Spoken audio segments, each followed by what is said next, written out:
Hey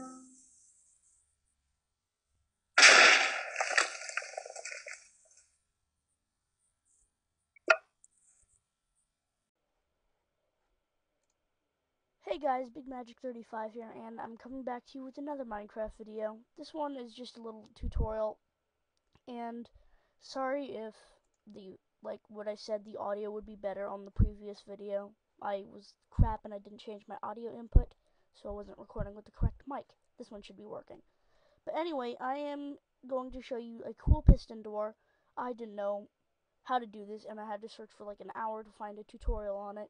And now I know how to do it, so I may as well post this.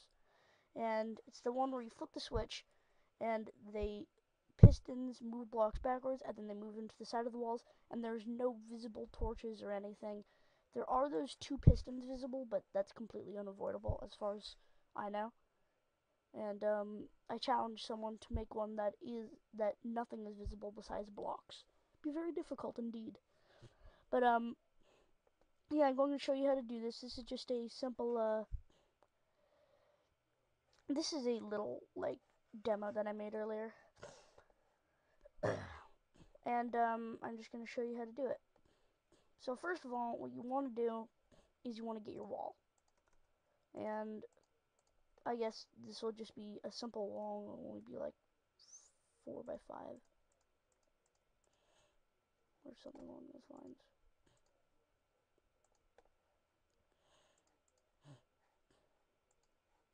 Actually, no. It has to be an even number of blocks, so that won't work.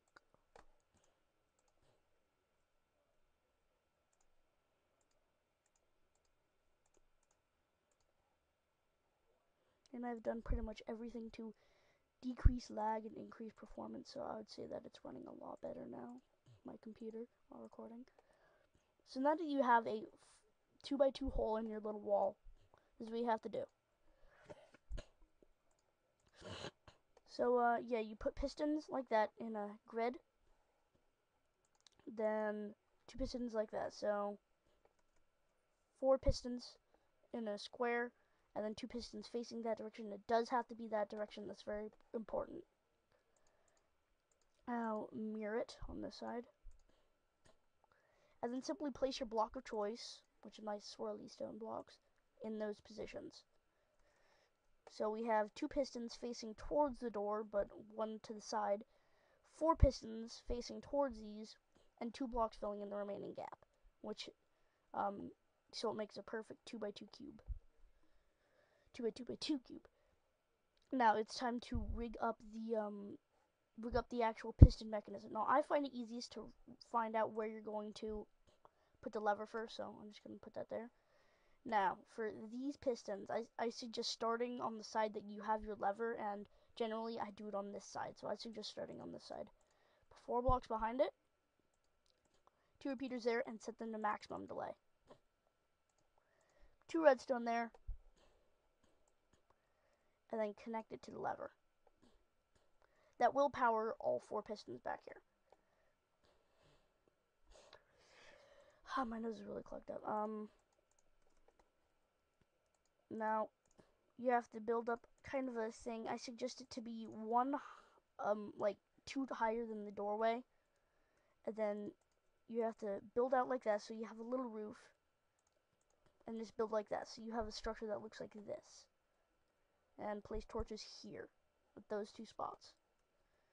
This way, when these pistons activate, as well as these pistons, it will push these ones in.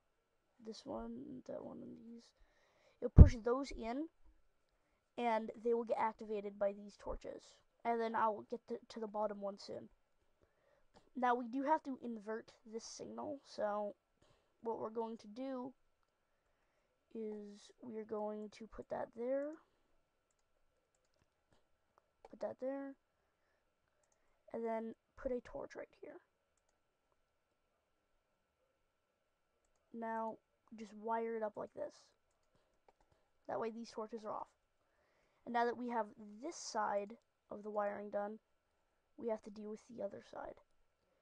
So, well, I mean, like, down below. So what I suggest doing is building yourself a little staircase. Make sure there's 2 blocks here, so that's level. and then continue downwards. And you have to make sure that there's, so like, let's see how I can explain this. So as you can see, these 2 blocks of air right here are just below the spot where these pistons will be, or it's like 1 block or 2 blocks below. You put torches there, redstone like that. This is what I find to be best. And continue cutting out the wall, because cutting out walls is fun. Now put a torch there to invert the signal.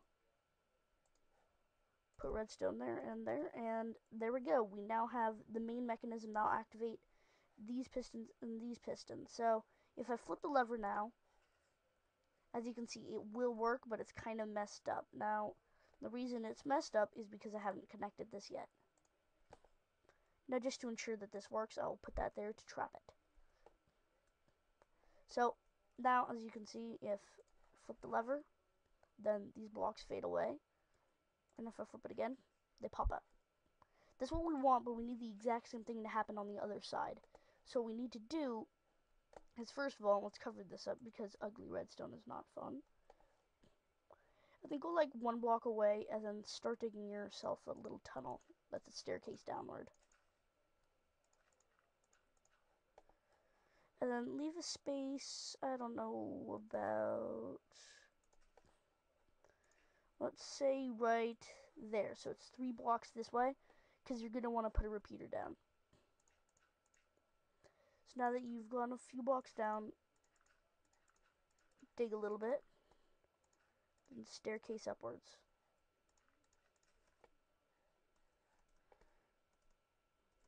Oh, where am I? What the heck?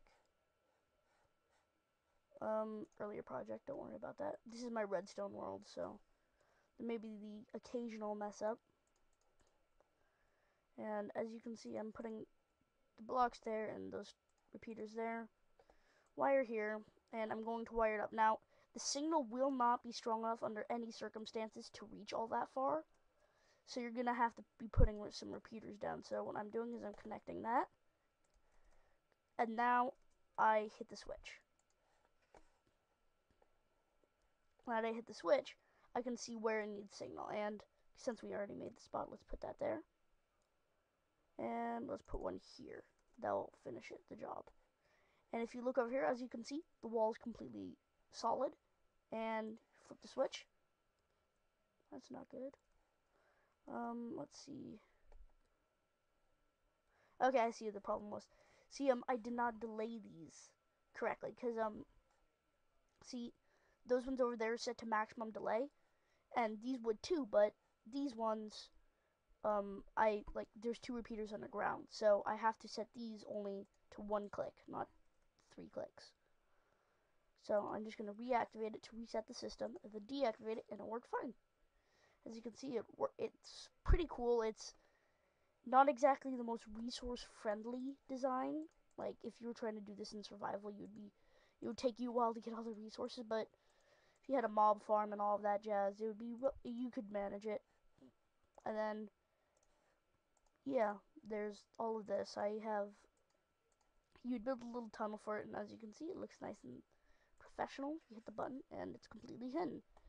And I do have a more advanced version of this, and tell me if you want me to make it, because I can remake it, because I had an original one. I've only made it once before.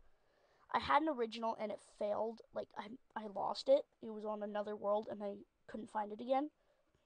So, if you want me to do it, it's just a little more complex. It does require some more, a little bit more advanced wiring and stuff. But basically, it does the exact same thing, except it uses XOR gates, and if you know redstone, then like I did, you would know what an XOR gate does. But for those of you that do not know redstone, an XOR gate makes it so that only one of the inputs can be on for the output to be on. So because this is now on, the door would close. But the switch that would be on the inside, if I flipped it onwards, the doors would open because there would be 2 on. Then, if I switched this one again, it would be off, so only 1 would be on, and the doors would close again. Don't know if you understood that, but think about it a little bit. Basically, it lets you open and close the door from the inside and outside. It's easier to work. It's easier to like and nicer to have, but it's a lot more complex to build. So tell me if you want it, and I will make a video about that. I'm Big Magic 35.